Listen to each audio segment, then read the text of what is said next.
నమస్తే అండి. నా పేరు యామిని. నేను హైదరాబాద్ నుంచి వచ్చాను. నేను రాణి మేడం గారి దగ్గర దుర్గా సప్తశతి నేర్చుకున్నాను. నాకు తెలిసిన వాళ్ళు కొంతమంది మేడం గారి దగ్గర నేర్చుకోమని చెప్పి నాకు ఫోన్ నెంబర్ ఇచ్చారు.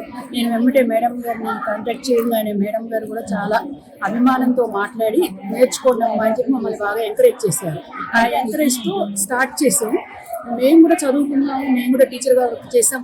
కానీ దుర్గా సప్తశతిలో చాలా సంస్కృత పదాలు, విసర్గలు, సందులు, సంధి పరిచ్ఛేదాలు చాలా ఉంటాయి. మేము ఒత్తులు, బిల్లులు అన్ని మేము టీచర్గా వర్క్ చేసినా కూడా పిల్లలకి పాఠాలు చెప్పినా కూడా ఒకసారి మేము కూడా మిస్టేక్ చేసేవాళ్ళమేమో. కానీ రాణి మేడం గారు మాతో చిన్న చిన్న విసర్గలు, ఒత్తులు, మహాప్రాణాలను పట్టుకోండమ్మా, నన్ను పట్టుకోండి తల్లి, నన్ను పట్టుకోండి బంగారు తల్లి అంటూ ఆవిడ చాలా చాలా ఎంకరేజ్ చేశారు.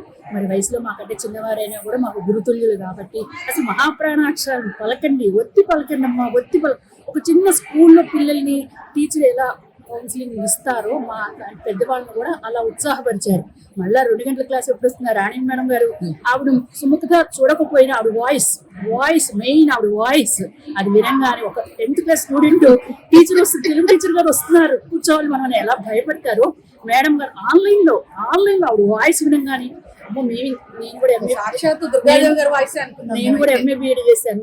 మేడం గారు వస్తుంటే ఒక పిల్ల నన్ను కూడా చూసి పిల్లలు అలా భయపడేవాడు. నేను కూడా రాణి మేడం గారిని చూసి వాయిస్ విని చాలా చాలా చాలా ఇంప్రెస్ అయ్యాను. తర్వాత అన్ని సిస్టర్స్ నేర్చుకున్నాం. అన్ని బాగా ఒత్తులు పళ్ళు అన్ని విసర్గలు అన్ని వెళ్ళి చెప్పారు. ఈ దుర్గా సప్తశతి నేర్చుకోవడం వల్ల ఏంటంటే మనకు కూడా వాక్ శుద్ధి వస్తుంది. అమ్మవారి దయ కృపా కటాక్షాలు కలుగుతాయి. మనం ఎన్ని చేసినా కూడా అమ్మ దయ ఉంటే అన్నీ ఉన్నట్టే. అందువల్ల రాణి మేడం గారు కూడా దుర్గగుడిలో దుర్గా సప్తి పారాయణం పెడతాం 1 month ముందు చెప్పినప్పుడు మేమందరం కూడా ఎప్పుడా అని ఎంతో ఆతృతతో ఎదురు చూసినందుకు మా అందరికి కూడా అవకాశం ఇచ్చారు. మేమందరం కూడా ఈ రోజు ఇందులో పార్టిసిపేట్ చేశాము. చాలా ఉత్సాహంగా, మనసు అంతా నయనానందకరంగా, మనసు ఉల్లాసంగా ఉండేటట్టుగా మేము నేర్చుకున్నాం. దీని మా దుర్గా సప్తశతి కూడా రాణి మేడం గారి శతకోటి వందనాలు, నమస్కారాలు.